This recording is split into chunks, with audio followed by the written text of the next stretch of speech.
Buenas tardes, licenciado. Buenas tardes. Lic, fíjese que tengo una consulta. Dígame. Es respecto a un ejercicio de la prueba 4. Mire, ahí lo mejor es que le tome captura y me lo mande al correo y ahí me explique ahí cuál es su duda para verlo más tranquilamente. Es mejor así.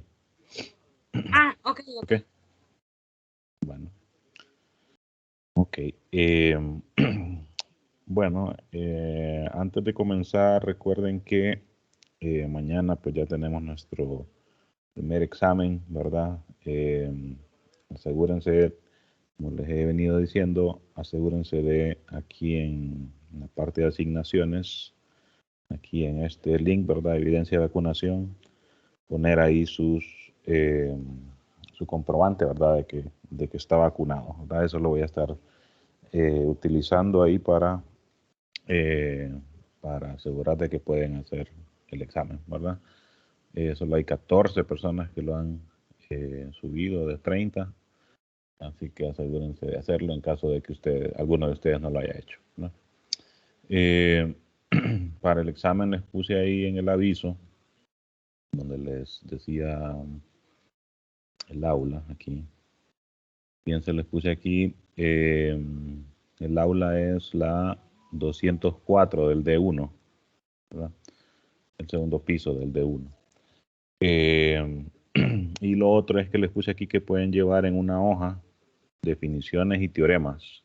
Solo eso, definiciones y teoremas, ¿verdad?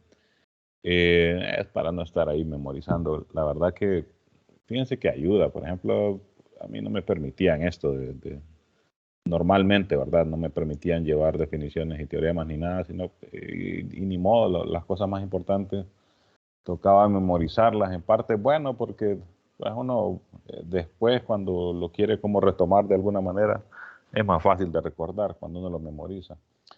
Pero bueno, memorizar pues no necesariamente es algo tan positivo, ¿verdad? Así que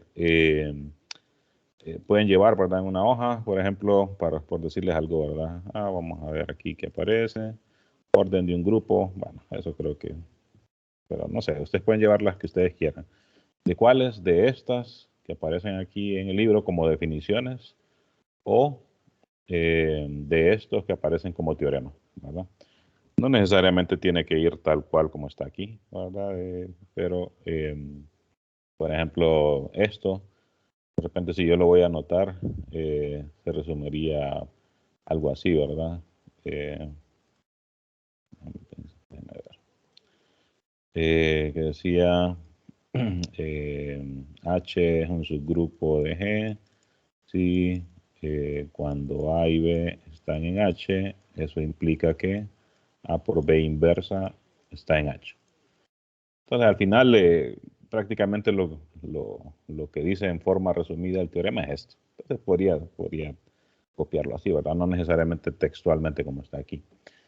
O bueno, si a alguien le da pereza estar escribiendo, puede hacer una especie de colección de recortes de cada uno de los teoremas aquí, ponerlos en una sola hoja, ¿verdad? E imprimirlos, podría ser también, ¿verdad?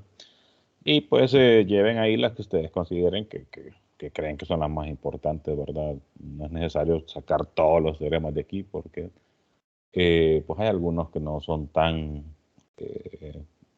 útiles como otros, digamos, ¿verdad? Cuando han hecho tareas o practicar ejercicios, pues uno se da cuenta cuáles son los teoremas que más se utilizan y muchos de ellos, de los que más se utilizan, son fáciles de recordar, ¿verdad? Si tengo un subconjunto finito de un grupo, es un subgrupo si es cerrado. ¿No? Si uno cree que no va a recordar eso, pues lo anota, ¿verdad? Y entonces ese tipo de cosas son las que les voy a permitir ahí. Viene siendo lo más parecido como a una hoja de fórmula, ¿verdad? En una clase de cálculo, por ejemplo, ¿verdad? Aquí no tenemos fórmulas, tenemos definiciones y teoremas, ¿verdad? Hay algunos teoremitas que sí dicen especies como de fórmula, ¿verdad? Por ejemplo, aquel de la función phi de Euler, creo que estaba por aquí, ese, ¿verdad? Vaya, por ejemplo, incluso, ¿verdad? Estas son especies como de fórmula, ¿verdad? Pero son pocos los teoremas que tienen este tipo estructura como de fórmula. Y fíjense que aquí en el libro, incluso en la mayoría de casos, dan una forma resumida del teorema, ¿verdad? Aquí, por ejemplo, si yo lo fuera a anotar, en vez de anotar todo esto, anotaría solo esto, que es básicamente lo que se utiliza del teorema. O sea, estos títulos que pone ahí el autor del libro son como una buena descripción de qué es lo que dice cada uno de esos teoremas, ¿verdad? Entonces, por ejemplo, hay unos que no tienen, como les digo, no todos están relacionados con fórmulas, entonces hay algunos de estos que lo que dice aquí en el título es prácticamente el contenido del teorema. Hay unos que no tanto. Orden dice de elementos en grupos cíclicos finitos.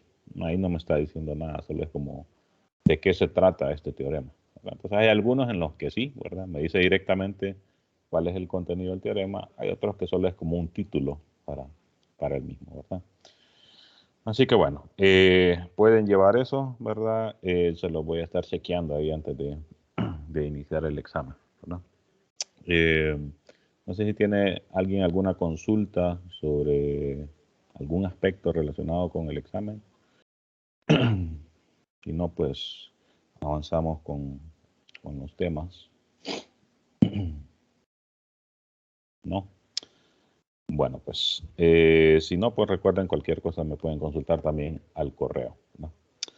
Ok, estábamos en este capítulo 6 sobre isomorfismos, ¿verdad? Ya estamos avanzados en el capítulo. En la última clase estábamos viendo este tipo de propiedades, ¿verdad? Sobre isomorfismos que, para recordar, les decía que estas propiedades se utilizan muchas veces más para comprobar que algo no es un isomorfismo o que dos grupos no son isomorfos que para comprobar en sí lo que dice aquí, ¿verdad? Porque muchas cosas que dicen acá eh, son como bien esperadas, ¿verdad? Por ejemplo, si un grupo es abeliano y es isomorfo a otro, entonces el otro es abeliano, que es prácticamente lo que dice esto, por ejemplo, ¿no? Ese tipo de cosas como que uno las espera, ¿verdad? Si nos quedamos con esa idea principal de que dos grupos isomorfos son prácticamente iguales, ¿verdad? Entonces, si son prácticamente iguales, si uno tiene una propiedad, pues lo que uno espera es que el otro también, ¿verdad? Entonces, más que utilizar estos teoremas o estas propiedades en ese sentido, se utilizan más bien como para decir, dígame, si me preguntan, dígame si, por decir algo, D4, ¿verdad? Que tiene 8 elementos, ¿será que es isomorfo como pregunta, ¿verdad? A Z8, que también tiene 8 elementos, ¿no? Bueno, uno podría sospechar porque tienen 8 elementos los dos, ¿verdad? Entonces, ¿qué cosas, si no fuéramos solo por definición, uno lo que tendría que probar es que no existe un isomorfismo entre estos dos grupos, ¿verdad? Pero, ¿cómo compruebo eso, verdad? Tendría que ver que de todas las funciones biyectivas que hay entre D4 y Z8, que hay un montón, ¿verdad? Ninguna de ellas va a ser un isomorfismo. Entonces, esa ruta definitivamente no es conveniente y entonces uno se va más a esas propiedades. Por ejemplo, aquí lo más simple sería ver que este grupo es abeliano y este grupo no es abeliano. Entonces no pueden ser isomorfos, ¿verdad? Y aquí, ¿verdad? Al final después de dar estas propiedades, terminan precisamente indicando eso, ¿verdad? Algunas cosas que son las que normalmente se verifican es que tienen distinto tamaño. Si van a ser isomorfos, pues definitivamente tienen que tener el mismo tamaño. Entonces esa es una de las primeras cosas que se verifican, ¿verdad? Que tengan el mismo tamaño o no. Si lo tiene, pues no necesariamente es que van a ser isomorfos, ¿verdad? Bueno, entonces voy a ver, por ejemplo, si uno es cíclico y el otro no, ¿verdad? Si ambos son cíclicos y del mismo tamaño, bueno, ahí sí ya teníamos un teorema que nos decía que bueno, no estaba como teorema, estaba como ejemplo, ¿verdad? En alguna parte ahí. Cualquier grupo, ¿verdad? Cíclico finito, es isomorfo a Zn. Entonces, si yo chequeara esas dos cosas, ¿verdad? Que tienen el mismo tamaño y ambos son cíclicos, tienen que ser isomorfos. Si uno es cíclico y el otro no, pues no pueden ser isomorfos. Y así, ¿verdad? Esos son el tipo de cosas que uno va chequeando, como si se pone a pensar, podríamos decir que son como propiedades, ¿verdad? Que tienen los grupos, son las que se verifican, ¿verdad? Para indicar al final si pueden o no ser isomorfos, ¿verdad? Si uno, por ejemplo, chequeara estas 5 cosas, ¿verdad? Y todas son verdaderas, bueno, de repente dejando por fuera esta de los cíclicos, por ejemplo, podríamos tener 2 grupos del mismo tamaño y abelianos, pero eso no necesariamente indica que sean isomorfos, ¿verdad? Puede ser que se cumpla, por ejemplo, esta condición 5, tenga el mismo, 1, perdón, tienen el mismo tamaño, y esta condición 5, ¿verdad? Que tienen la misma cantidad de elementos de cierto orden. Puede ser que eso se cumpla y aún así que no sean isomorfos. O sea, el hecho de que se cumplan todas estas cosas no implica, ¿verdad?, que tienen que ser isomorfos. En el caso de los cíclicos, como teníamos otra información ya, ¿verdad? Ya teníamos de hecho bastante información aquí en el capítulo 4 sobre el comportamiento de los grupos cíclicos. Pues ahí sí podemos hacer varias conclusiones, ¿verdad? Cuando tenemos 2 grupos cíclicos del mismo tamaño, por ejemplo. Pero en general no, ¿verdad? O sea, el hecho de que se cumplan varias cosas en términos de propiedades de grupos no implica automáticamente que los grupos vayan a ser isomorfos. Para ver si son isomorfos realmente, pues ahí sí uno verifica, ¿verdad?, que existe una función biyectiva entre los 2 grupos, ¿verdad? Y esto, como les digo, es más para ver cuando uno sospecha que 2 grupos no son isomorfos, ¿verdad? Si uno tiene una propiedad y el otro no, pues no pueden ser isomorfos. Por ahí nos habíamos quedado. Aquí dan un ejemplo bastante interesante. Dicen Z12, D6 y A4 son 3 grupos de tamaño 12. Pero ninguna pareja, por ejemplo, Z12 con D6 o Z12 con A4 o D6 con A4, entre sí no son isomorfos. ¿Por qué? Bueno, dice un chequeo rápido sobre el elemento de orden mayor en cada grupo. Me dice que en Z12 el elemento de orden más grande es de orden 12, que en ese caso pues es fácil de ver que sería 1, por ejemplo, ¿verdad? O cualquier otro generador. Ese va a tener orden 12. Pero en D6, ahí pues sí tendríamos que ir a buscar por qué, ¿verdad? Porque D6 ya no es tan conocido como Z12, por ejemplo. Entonces aquí me dicen, en D6 el elemento de orden más grande es de orden 6. Y en A4, que era aquellas permutaciones pares, ¿verdad?, de subgrupo de S4, el elemento que tiene orden más grande tiene orden 3. Esto sí se podría chequear, ¿verdad? Porque habría que ir a ver las formas de los ciclos, ¿verdad?, que se pueden dar ahí. Pero aún así no es tan automático, ¿verdad?, como en Z2. Aunque de A4 era que teníamos una tabla, si recuerdan, ¿verdad? Aquí al final del capítulo 5, entonces les diré a ver esa tabla y ver que de verdad los órdenes de los elementos, el más grande va a ser de orden 3. Entonces, si el elemento de orden más grande que tiene es de orden 3, este de orden 6 y este de orden 12, pues no pueden ser isomorfos, ¿verdad? Porque si lo fueran, si aquí hay un elemento de orden 12, aquí también, ¿verdad?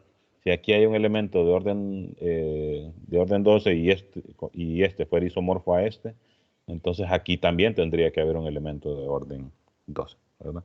Entonces en esa línea es que les digo que más que todo para chequear que no son isomorfos, uno lo que se enfoca es en las propiedades, ¿verdad? De ver que alguno tenga una propiedad y que el otro no, ¿verdad? Y este ejemplo pues está bien explícito en ese sentido, ¿verdad? 3 grupos de orden 12 que son distintos en el sentido de que no son isomorfos, ¿no? Ok. Continuando con el capítulo, luego fíjense aquí definen el concepto de automorfismo. Esto solo es un nombre para isomorfismos que van de un grupo a sí mismo, ¿verdad? Recuerden, los isomorfismos los definimos como funciones biyectivas que van de un grupo G, por ejemplo, a un grupo H, ¿verdad? Entonces, a lo que le llaman ahí automorfismo es cuando este grupo de aquí es el mismo G, ¿verdad? Entonces, la palabra se escucha ahí como rebuscada, ¿verdad? Automorfismo, pero es un nombre ahí para decir, lo de auto es como para decir que es en sí mismo, ¿verdad? Que no es entre un grupo y otro, ¿verdad? Entonces, eso es un automorfismo. Esos automorfismos le dan un nombre en particular aquí porque juegan un papel fundamental en la teoría de grupos, incluso también en la teoría de anillos.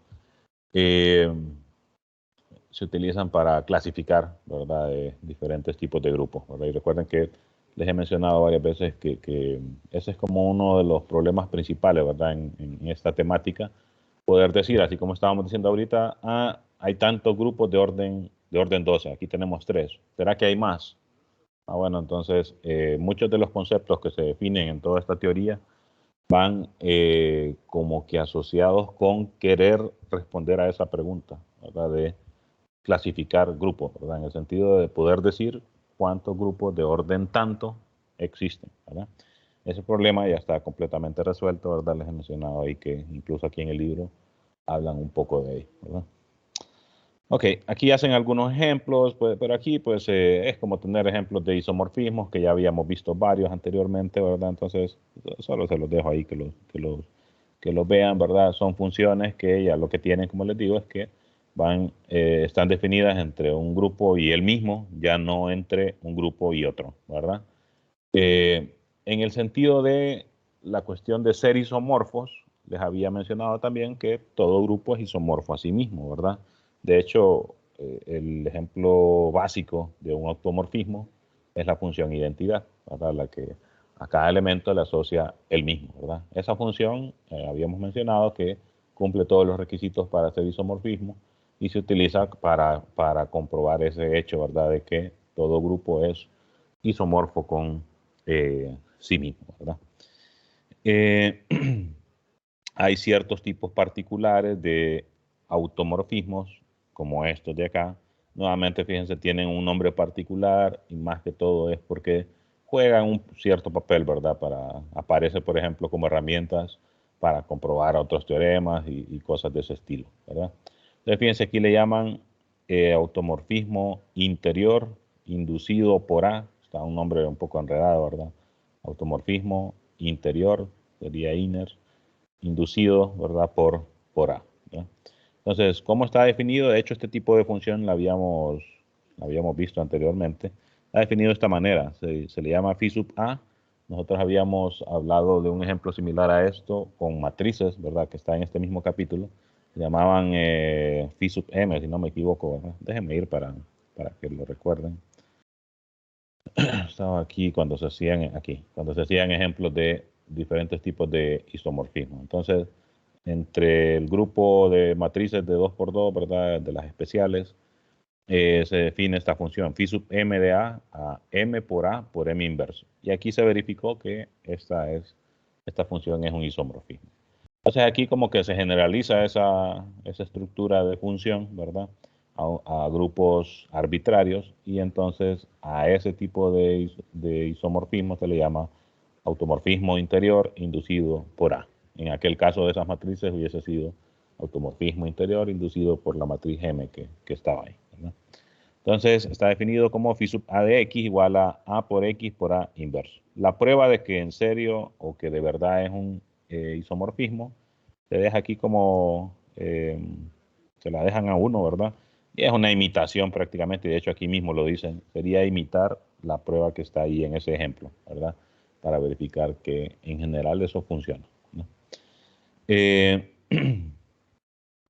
fíjense, aquí dan un ejemplo, ¿verdad? En D4, ¿verdad?, la función phi sub R90 estaría definida así, ¿verdad?, que a X le asocia, ¿verdad?, el elemento R90 por X por R90 inversa, ¿verdad?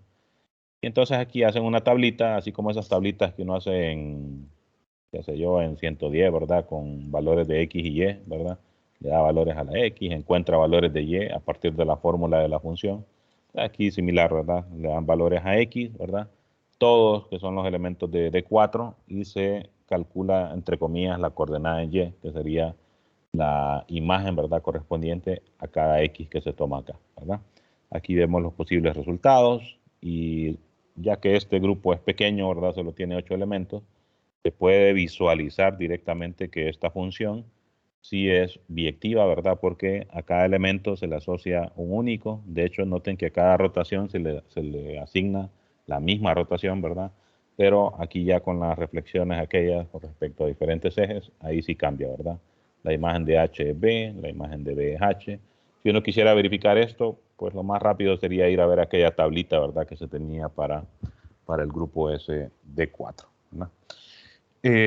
Para ver que de verdad es un isomorfismo de este tipo, pues realmente solo se ve la forma, ¿verdad?, que es un elemento por el X en el que está evaluando por el elemento inverso, ¿verdad?, por el inverso de ese elemento. Ok, entonces este sería un ejemplo de uno de estos automorfismos interiores inducidos por algún elemento. Noten que esto se podría repetir para cualquier elemento del grupo. O sea, aquí en vez de poner R90 acá y acá, si aquí en vez de R90 fuera H, entonces phi sub H aquí, ¿verdad?, sería H por X por H inverso. Y se podría calcular, o similar que aquí, una tablita, ¿verdad?, con todo para esa función, ¿no? Noten que esos automorfismos interiores que se están definiendo aquí son algunos de los automorfismos, ¿verdad? Puede ser que para algún grupo ocurra de repente que esos automorfismos interiores sean todos los automorfismos que hay. De hecho, creo que aquí, vamos a ver, podría ser ese el caso. No, la verdad es complicado de comprobar eso. Pero podría ser que para un grupo hacer esta lista de automorfismos, pues me dé todos los automorfismos que se pueden dar. Especialmente para grupos pequeños puede ocurrir eso. Pero en general no, o sea, en general no todo automorfismo que hay entre un grupo y sí mismo va a ser uno de estos, ¿verdad? O sea, puede existir otro automorfismo, ¿verdad?, que no sea ninguno de ellos. Acá lo que se prueba más adelante, más que hablar del concepto en sí de automorfismo y de esos automorfismos interiores, es que si uno define AUT-DG, representa aquí es la notación para hablar de el conjunto de todos los automorfismos entre un grupo y sí mismo. Y denotan aquí como IN-DG, la IN viene de que aquí en inglés es inner, ¿verdad? Para esos automorfismos interiores, entonces se puede comprobar que esos dos son grupos. Con respecto a qué operación. Bueno, como son funciones, pues la operación usual que definimos entre funciones, que es la composición, ¿verdad? En general, realmente ya se tiene que, para cualquier conjunto, el conjunto de funciones biyectivas, ¿verdad? O sea, el conjunto de permutaciones, Sn, ¿verdad? Ya sabemos que es un grupo, ¿verdad? Y entonces, estos dos, out-DG, in-DG, van a ser subgrupos de, precisamente, bueno, si estamos trabajando con un conjunto finito, ¿verdad? Van a ser como subgrupos de ellos, ¿verdad? Lo único es que noten que, y de hecho ahí más o menos se podría ver con mayor claridad que estas funciones, ¿verdad? Aquí, por ejemplo, está definida en el grupo D4, ¿verdad? Las funciones que están, las que conforman Sn, ¿verdad?, solo están definidas como funciones entre un conjunto de n elementos, ¿verdad? Que normalmente pues lo podemos enumerar así, ¿verdad? Y el mismo, ¿verdad? Entre él y el mismo. Acá noten que para estas funciones, estas solo son funciones biyectivas. No interesa ni que este conjunto sea un grupo, para empezar, ni tampoco interesa que esta función sea un isomorfismo. O sea que este conjunto, el conjunto de todas las funciones biyectivas entre un conjunto y el mismo, es más grande en general, ¿verdad?, que estos de acá, ¿verdad? Porque aquí se le están pidiendo más requisitos a las funciones. Además de ser funciones biyectivas, se requiere que sean isomorfismos, ¿verdad? Y en este caso de los interiores, que sean isomorfismos con esta forma en particular, ¿verdad? Entonces, si hiciéramos como una especie de diagrama de Venn, ¿verdad? Tendríamos como universo, ¿verdad?, a todas las funciones biyectivas. Partamos de que estamos en el caso finito, que de hecho es el que más, son los casos que más estudiamos aquí, ¿verdad? Si se ponen a pensar, casi todo lo que trabajamos es finito, casi, ¿verdad? Porque, por ejemplo, los reales con la suma, esas matrices, ¿verdad?, con el producto, son grupos infinitos, ¿verdad? Pero la mayoría de casos en los que nos ponemos como a estudiar así con bastante detalle, son finitos, ¿verdad? Entonces, desde el ámbito así finito, ¿verdad?, Sn sería el conjunto más grande de esos tres, ¿verdad? Dentro de él, ¿verdad? El siguiente sería entonces esos out de n que están llamando ahí, ¿verdad? Que son los automorfismos, el conjunto de todos los automorfismos, ¿verdad? Entre el conjunto y sí mismo.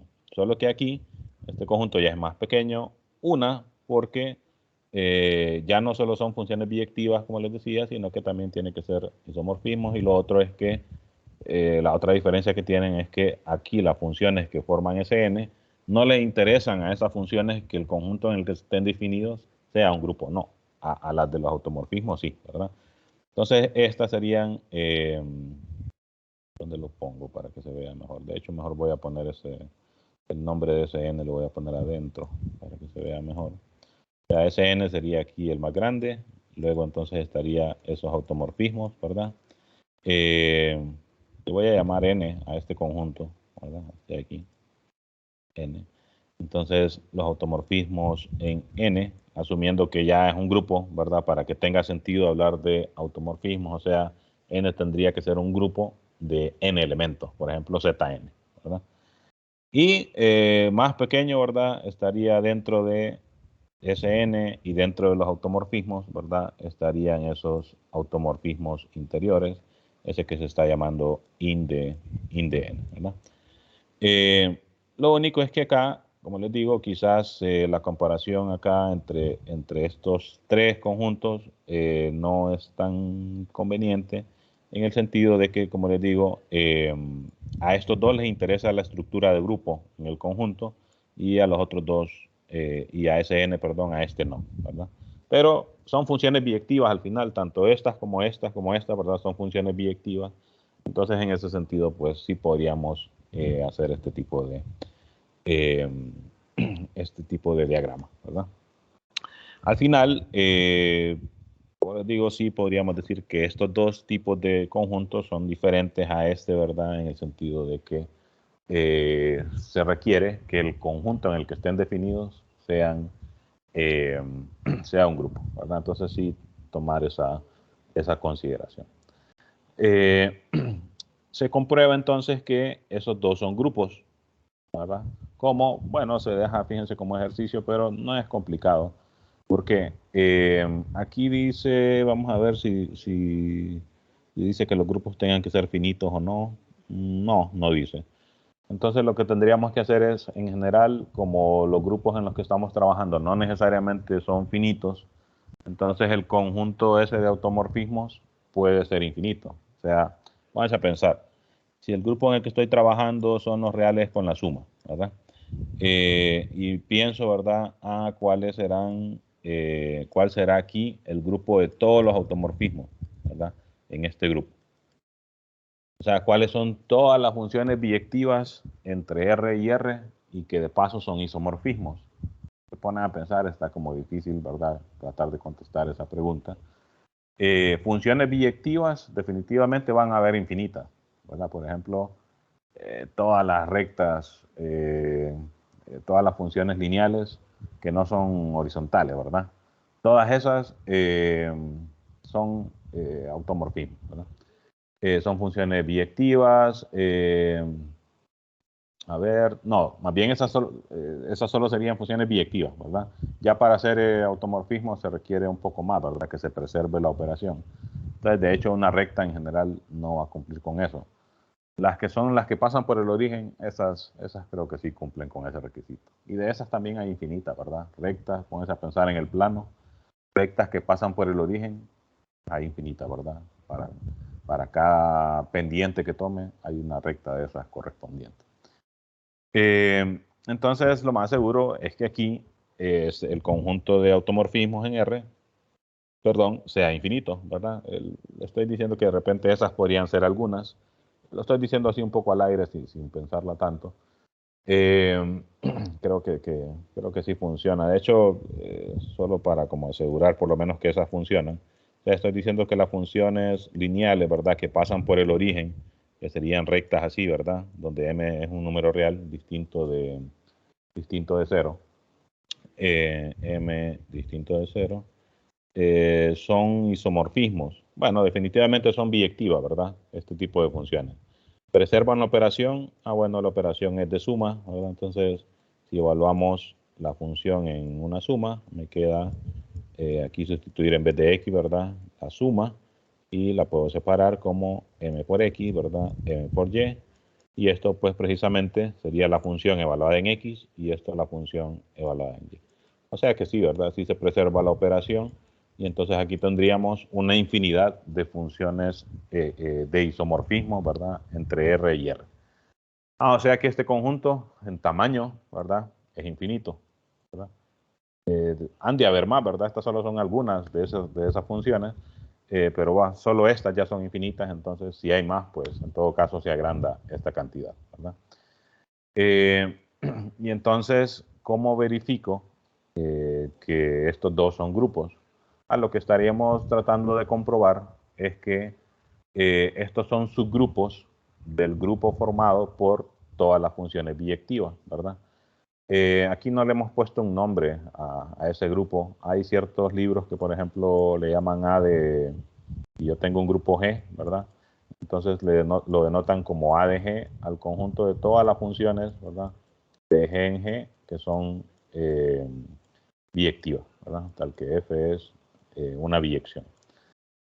Ese es un grupo con respecto a la composición, ¿verdad? No importando cuál sea G, incluso cuando G no necesariamente es un grupo, ¿verdad? Pero ya estamos diciendo que aquí nos interesa el ámbito en el que G es un grupo, ¿verdad? Pero bueno, en general este siempre va a ser un grupo, ¿verdad? A de G con respecto a la composición de funciones, ¿verdad? Siempre es un grupo. Entonces, lo que se quiere comprobar es que estos dos, ¿verdad?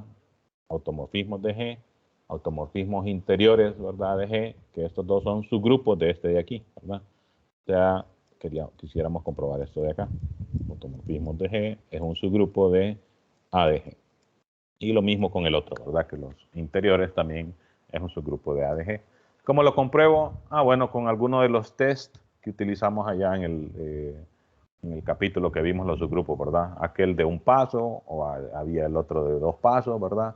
E incluso en el caso finito, utilizar aquel que decía que comprobar que es cerrada la operación es suficiente, ¿verdad? Entonces, esa sería la forma de proceder ahí, ¿verdad?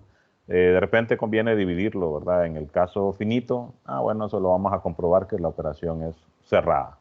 En el caso infinito, sería comprobar, si lo hago con el de dos pasos, comprobar que es cerrada la operación y que existen inversos, ¿verdad? Y pues eso es lo que tendríamos que verificar, ¿verdad? Entonces, pero bueno, está planteado como ejercicio, ¿verdad? De repente se los asigne tarea, no es complicado eso de comprobar. Y nos quedamos entonces con que estos dos son grupos. Y noten que son grupos formados por funciones biyectivas. Entonces los podemos ver como grupos de permutaciones, ¿verdad? Entonces ya vimos anteriormente, ¿verdad? El teorema de Cayley decía que todo grupo es isomorfo a un grupo de permutaciones. Y si estos son grupos de permutaciones, entonces es probable que estos, ¿verdad?, sean como candidatos, ¿verdad?, a ser esos grupos de permutaciones que funcionan como grupos isomorfos a cualquier grupo, según el teorema de Cayley, ¿verdad? Y de hecho, esa es una de sus utilidades, ¿verdad? Ya vamos a ver un teorema que está aquí más adelante, que me dice, en el caso particular de que G, yo creo que aquí está adelantito, pero quiero ver un poco esos ejemplos. Este de acá, fíjense. En el caso particular de que el grupo G sea Zn, resulta que ese grupo de automorfismos es isomorfo a Un. Fíjense, se está como que diciendo en particular que el teorema de Cayley, ¿verdad? Para los grupos UN, como que funciona en el caso de que tomemos a esos grupos de permutaciones, en este caso a ese grupo de automorfismo, ¿verdad? Entonces, aquí ya vemos que los grupos estos tienen como que un papel ahí resaltante, ¿verdad? Y este solo es un caso, de hecho, bien particular. Hay muchas otras situaciones en las cuales aparecen esos dos grupos de automorfismos y de automorfismos interiores, ¿no? De hecho, creo que por aquí ya termina el capítulo, sí. Pero bueno, veamos estos ejemplos. Por lo menos uno de ellos es, fíjense que aquí calculan cuáles son los automorfismos interiores de D4. Aquí pues es de nuevamente ir a ver la tabla, ¿verdad? De cómo funcionaba D4 para ver las deducciones que hacen aquí. Nos vamos a centrar entonces en este ejemplo que no ocupamos estar viendo esa tabla, ¿verdad? Z10 pues es más, lo tenemos como que más estudiado, ¿verdad? Entonces fíjense, vamos a calcular, dice, cuáles son los automorfismos de Z10. Ok. En otras palabras, queremos ver cuáles son todas las funciones biyectivas entre Z10 y Z10, pero que sean isomorfismos, ¿verdad? O sea, que sean biyectivas y que preserven la operación. Bueno, dice, para ello, esto no es difícil porque Z10 pues es bien simple, ¿verdad? En el sentido de que ya lo tenemos bien estudiado, ¿verdad? Para empezar, dice, observemos que si nosotros ya conocemos cuánto vale, ya le estamos llamando alfa aquí, a esa función que estamos buscando, ¿verdad? Esa función que es automorfismo, ¿verdad? Y dicen aquí, bueno, si nosotros ya sabemos cuánto vale alfa de 1, pues ya vamos a saber cuánto vale alfa de cualquier entero, ¿verdad? ¿Por qué? Porque el entero lo puedo descomponer así, ¿verdad? Como 1 más 1 más 1 más 1, ¿verdad? Porque 1 es un generador, ¿verdad? De Z10. Y como la función tiene que ser isomorfismo, tiene que preservar la operación. O sea que estas sumas aquí se pueden separar, ¿verdad? Si se preserva la operación, que es lo que hacen acá, fíjense. Y entonces, si esto lo estoy sumando k veces, pues esto también lo voy a sumar k veces, ¿verdad? De manera que se concluye que la función evaluada en k va a ser k multiplicado por la imagen de 1. O sea que si uno ya sabe cuál es la imagen de 1 en esa función alfa, yo voy a saber entonces cuál es la imagen de cualquier otro valor. O sea, yo voy a tener como que ya una fórmula para decir cuál es esa función, ¿verdad? Entonces, eso fíjense que me da ya solo unas cuantas opciones, ¿verdad? Fíjense, dice, por la propiedad 5, bueno, habría que ir a verla, pero no, solo vamos a deducir según lo que nos presenta acá. Esa es la que decía, es que si yo tengo un isomorfismo, ¿verdad? Entre dos grupos, vamos a ver, por aquí lo había escrito ya, entre dos grupos G y H, ¿verdad? Si tengo un elemento acá de orden tanto, entonces la imagen de ese elemento aquí también va a tener el mismo orden, ¿verdad? O sea, se preservan los órdenes. Esa es una de las propiedades que se tenían ahí en esa lista de propiedades que habíamos visto anteriormente. Entonces, aquí ya sabemos que en Z10, 1 tiene orden 10, ¿verdad? Porque 1, para irlo sumando, ¿verdad? Y que me dé la identidad, módulo 10, tengo que hacerlo 10 veces, ¿verdad? 1 más 1 más 1 10 veces, me va a dar 10, y 10 módulo 10 es 0, que es la identidad, ¿verdad? Perdón, de modo que el orden de 1 es 10. Si esta función alfa va a ser un isomorfismo, entonces el orden de la imagen de 1 tiene que ser 10 también, ¿verdad? Y como la función que estamos buscando, ¿verdad? Es una función, es un automorfismo, entonces es una función entre Z10 y Z10. Entonces las posibles imágenes de 1 van a ser elementos de Z10, pero no cualquiera, sino que solo elementos que tienen orden 10. Entonces eso ya me restringe mucho las posibilidades, ¿verdad? Porque yo en Z10, yo ya sé, por ejemplo, que 5 más 5 me da 10, que es 0, ¿verdad? Módulo 10. Entonces 5 no es una opción, ¿verdad? Porque 5 tiene orden 2, no tiene orden 10. Y así, ¿verdad? Entonces, con esa misma lógica y nuevamente utilizando el hecho que ya conocemos bien a Z10, entonces solo me quedan estas 4 opciones, ¿verdad? 1 tiene orden 10, 3 tiene orden 10, 7 tiene orden 10, 9 también tiene orden 10, ¿verdad? En Z10. Y son los únicos 4, ¿verdad? De hecho, nosotros teníamos una propiedad que decía que los generadores, ¿verdad? De Zn iban a ser los relativamente primos con n. Noten que son precisamente los que están aquí, ¿verdad? ¿Cuáles son los relativamente primos con 10? Menores que 10. 1, 3, 7 y 9, ¿verdad?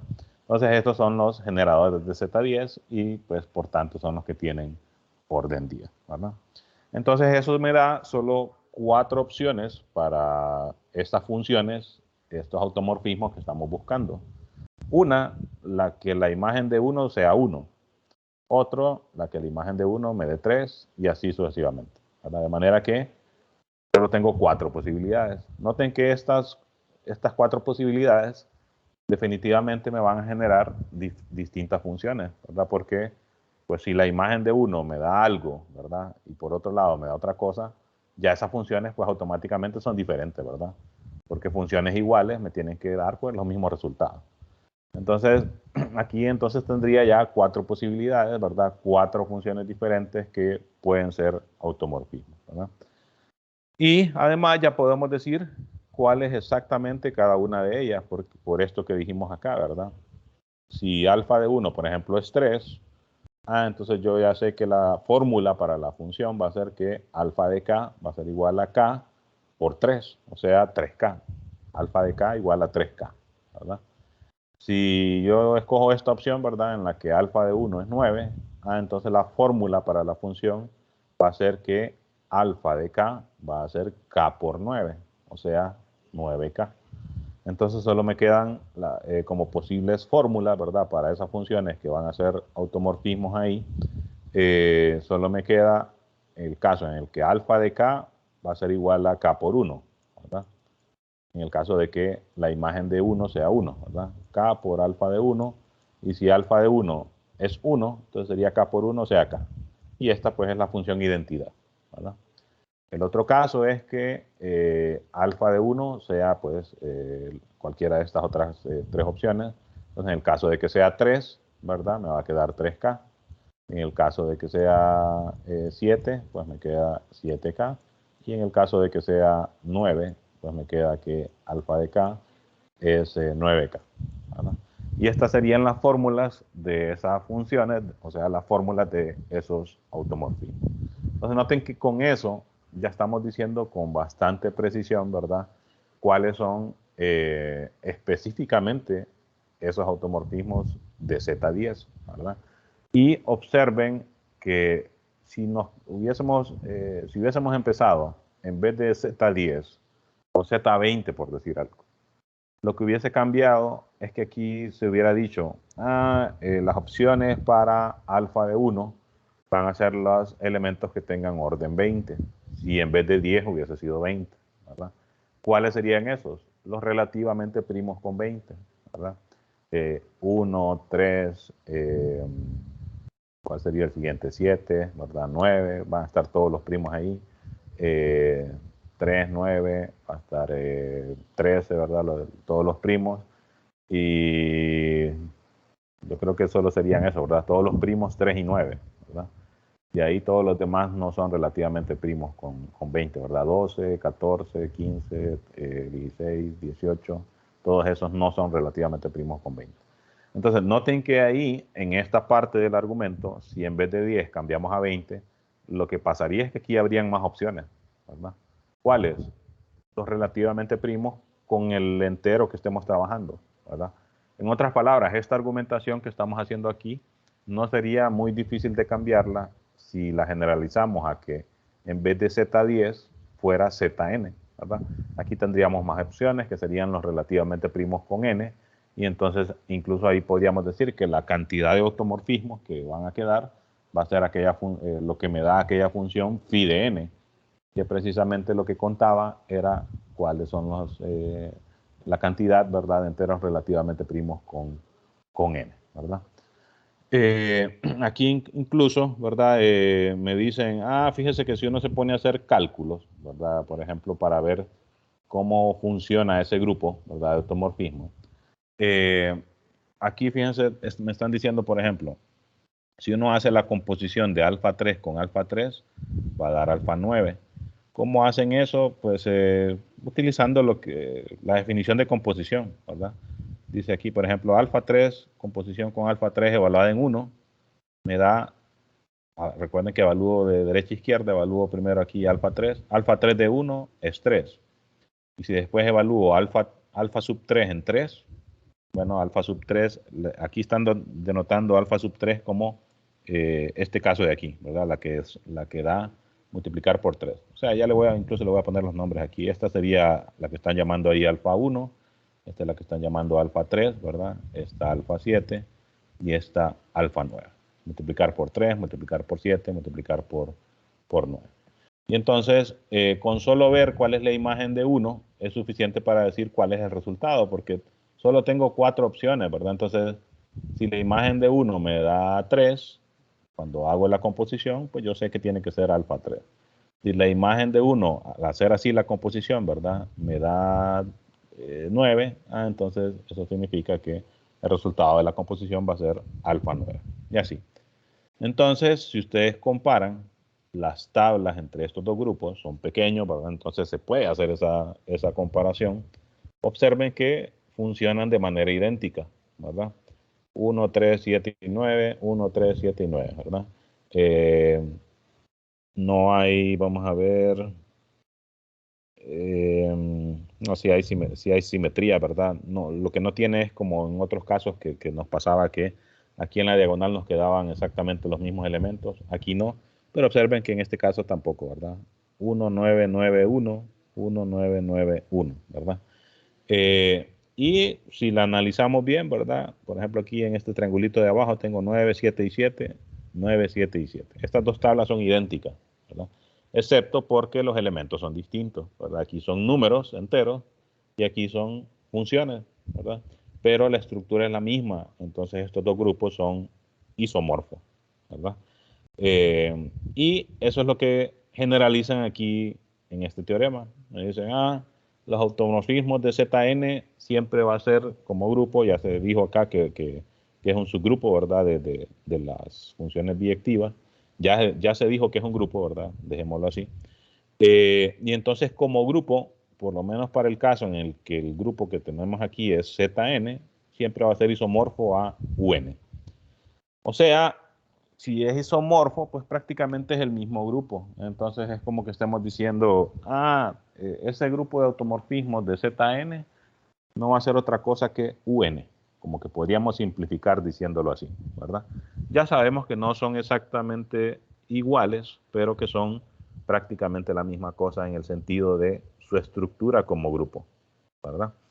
Y la prueba se basa en imitar lo que se hizo ahí, ¿verdad? Fíjense, se dice, bueno, básicamente se trata de escoger cuál es la imagen de uno. La imagen de uno, por este mismo argumento que se hizo acá, esto de aquí, la imagen de uno, o la imagen de K, perdón, una vez que ya se conoce cuál es la imagen de uno, la imagen de K va a ser K por la imagen de uno, ¿verdad? Como en el ejemplo anterior. Se prueba que es 1 a 1, se prueba que es sobre y al final que preserva la operación también y que por tanto pues es cierto, ¿verdad? Que eh, se dan exactamente los mismos argumentos anteriores. Aquí lo único, fíjense, es que como se quiere comprobar que automorfismos de Zn es isomorfo a Un, entonces se quiere decir que hay una función entre estos dos grupos y que esa función es biyectiva. ¿Cuál es esa función? La que dan aquí, que le llaman t, ¿verdad? T toma una función de las de estas de acá, ¿verdad? Y lo que la asocia es la imagen de esa función de 1, que es un entero de estos de Un, ¿verdad? Y esa función se prueba que es 1 a 1, se prueba que es sobre y que es preserva la operación, ¿verdad? Y que por tanto entonces es un isomorfismo, ¿verdad? Aquí hacen toda la explicación, se las dejo ahí para que la lean con detalle. Al final nos quedamos, la idea, como les digo, es la misma que se vio en este ejemplo, ¿verdad? Y al final nos quedamos con el resultado, ¿verdad? Que tenemos por lo menos un caso particular y que está súper interesante, lo que dice, ¿verdad?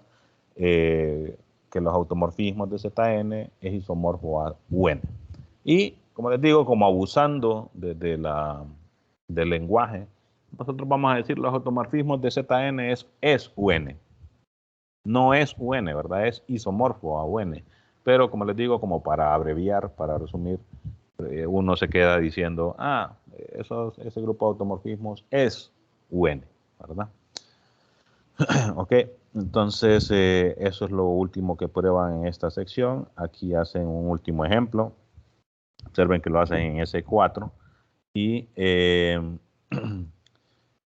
fíjense, me dice, en este ejemplo me muestra cómo esos automorfismos interiores que se definieron anteriormente proveen, dice, una forma conveniente de crear grupos, subgrupos isomorfos de un grupo. Subgrupos isomorfos de un grupo. Veamos qué es lo que dice. Consideramos en H este subgrupo, ¿verdad? Eso no es trivial, uno lo podría verificar, ¿verdad? Que es cierto que este es un subgrupo de H, ¿verdad? Dice, vamos a hacer así como se definieron los automorfismos interiores, que era multiplicar por un elemento, ¿verdad? Déjenme escribirlo mejor, ¿verdad? Los automorfismos esos interiores estaban definidos así, ¿verdad? Phi sub A de X, ¿verdad? Era A por X por A inverso. Entonces, aquí se hace algo como análogo, algo parecido, ¿verdad? Diciendo, vamos a tomar un subgrupo, ¿verdad? Un subgrupo H, y con ese subgrupo vamos a formar el subconjunto o el conjunto de elementos que denotan ahí así, ¿verdad? ¿Qué sería este conjunto? Sería el conjunto de elementos A por H por A inverso, donde ese H es cualquier elemento de H. Noten que por cómo está definida la función, esto precisamente sería como que la imagen o sea, esto es lo que se denota también como la imagen de H, ¿verdad? Phi sub A de H, ¿verdad? O sea, esa es la imagen de un subconjunto del dominio de la función y no de cualquier conjunto de un subgrupo, ¿verdad? Que por una de las propiedades, fíjense, me voy a regresar para ser específico, teníamos una propiedad que decía aquí, esta 4 del teorema 6.3, si K es un subgrupo de G, que es el dominio de la función, entonces la imagen de K, según esta propiedad, es un subgrupo de el conjunto de llegada, ¿verdad? Entonces aquí con eso lo que aseguraríamos es que este es un subgrupo del conjunto de llegada. Pero estos son automorfismos, entonces estas son funciones que van del grupo en sí mismo, ¿verdad? Entonces lo que concluiríamos es que este conjunto es un subgrupo de G, ¿verdad? Para todo A, ¿verdad? Sería un subgrupo de G para todo A, ¿verdad? Entonces, en ese sentido es que va la línea de ese ejemplo que me dice ahí, ¿verdad? Note que esos automorfismos interiores me dan una cierta forma de crear subgrupos de un grupo y que son isomorfos entre sí, ¿verdad? ¿Por qué? ¿Por qué van a ser isomorfos? Porque pues estas funciones, ¿verdad? Con las que se generan, me funcionarían como isomorfismos entre ellos, ¿verdad? Y entonces, por ejemplo, aquí dicen, es como que se está formando este conjunto con H, ¿verdad? Igual a este subgrupo de S4. Y por ejemplo, aquí están tomando como A esta permutación. Noten que el inverso de esta permutación es este de aquí. Entonces esto es como tener A por H por A inverso. ¿Cómo se calcula? Bueno, tomar cada elemento de los que están en H, ¿verdad? Y hacerle esta operación. Entonces a la identidad pues no le pasa nada, ¿verdad? Porque A por H, bueno, A por la identidad por A inverso, da la identidad. No sé aquí si los pusieron exactamente en el orden correspondiente, pero por ejemplo, otro elemento que estaría aquí sería hacer este, ¿verdad? O sea, 1, 2, con 1, 2, 3, 4, 1, 2, 3, 4, y con 2, 1 es la otra de acá, ¿verdad? Con 2, 1. Entonces, si hacemos esta composición, hagámosla solo me imagino que si esta nos da esta segunda de aquí, entonces todas las demás van a estar en el orden correspondiente, ¿verdad? Entonces, ¿cuánto nos da esta de aquí? Bueno, veamos primero cuál es la imagen de 1. Si quieren, escribámosla como en la notación aquella matricial. Estamos en S4, ¿verdad? Entonces ocupo la imagen de 1, de 2, de 3 y de 4, ¿verdad? ¿Cuál es la imagen de 1? Bueno, aquí la imagen de 1 es 2. Me vengo para acá la imagen de 2 es 3. Me vengo para acá la imagen de 3, como no está, sería 3.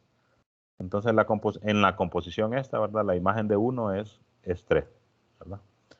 ¿Cuál es la imagen de 2? Bueno, aquí, recuerden que es de derecha a izquierda, ¿verdad? La imagen de 2 es 1.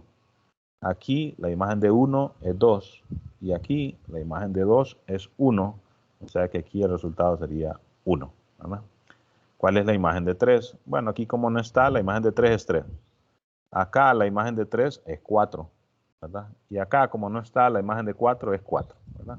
Y aquí por eliminación, ¿verdad? El que me hace falta es 2, entonces aquí tiene que dar 2, ¿verdad? Si le escribimos como ciclo, ¿verdad? Esto sería el ciclo que va de 1 a 3, y luego de 3 a 4, luego de 4 a 2, y ahí se cierra el ciclo, ¿verdad? 1, 3, 4, 2. 1, 3, 4, 2. Bueno, sí, entonces seguramente todos estos demás elementos que están aquí se calculan de la misma manera, ¿verdad? O sea, este de acá sería el resultado de hacer 1, 2, composición con este de aquí y después con este de aquí, ¿verdad? O sea, la composición de esos tres, ¿verdad? Me daría este resultado y lo mismo ahí con los demás. Entonces, lo hacen aquí para dos casos, para este elemento, ¿verdad? Y para este otro elemento. Lo que se me genera por el teorema, ¿verdad? Son dos subconjuntos que son grupos, ¿verdad?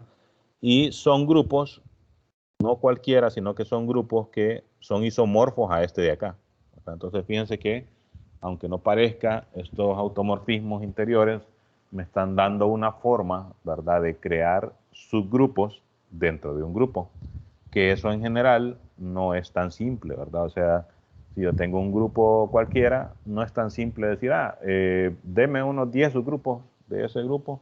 Eso en general no es tan simple, ¿verdad?